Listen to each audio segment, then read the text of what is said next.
முதலமைச்சர் மு.க.ஸ்டாலின் 3 நாள் பயணம் தற்பொழுது ரத்து செய்யப்பட்டிருக்கிறது. இதுகுறித்தான கூடுதல் விவரங்களுடன் இணைகிறார் எம்முடைய செய்தியாளர் செலினா. வணக்கம் செலினா, அந்த பயணம் ரத்து ஆனதற்கான காரணம் என்னது குறித்தான விவரங்களை பகிர்ந்துக்கோங்க. முன்னாள் பிரதமர் மன்மோகன் சிங் நேற்று இரவு மறைந்த நிலையில் தமிழ்நாடு அரசு சார்பிலும் அதே போல இந்தியா முழுவதுமே 7 நாட்கள் துக்க அனுசரிக்கப்பட்டிருக்கிறது. அனைத்து கொடிக்கம்பங்களிலும் தேசிய கொடிக்கம்பங்களிலும் தேசிய கொடி அரைக்கம்பத்தில் பறக்க விடப்பட்டிருக்கக்கூடிய நிலையில் முதலமைச்சர் மு.க.ஸ்டாலின் பயணம் என்பது ரத்து செய்யப்பட்டிருக்கிறது. 7 நாட்கள் வரையிலுமே அரசு சார்பில் எந்த ஒரு நிகழ்ச்சியும் நடத்தப்படாது என்று தமிழ்நாடு அரசு சார்பில் அறிவிப்பு வெளியிடப்பட்டிருந்தது.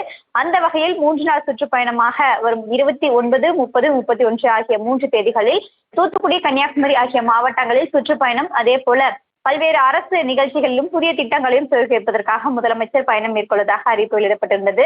29ஆம் தேதி தூத்துக்குடியில் குறிப்பாக டைடல் பார்க் பூங்காவை முதலமைச்சர் மு.க.ஸ்டாலின் திறந்து வைக்கப்படுவதாக இருந்தது. அந்த நிகழ்ச்சி ரத்து செய்யப்பட்டிருக்கிறது.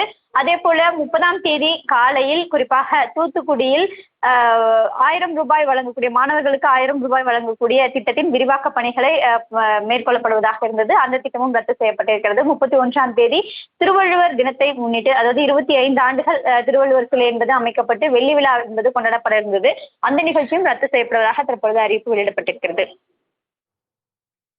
தகவல்களுக்கு நன்றி செலினா.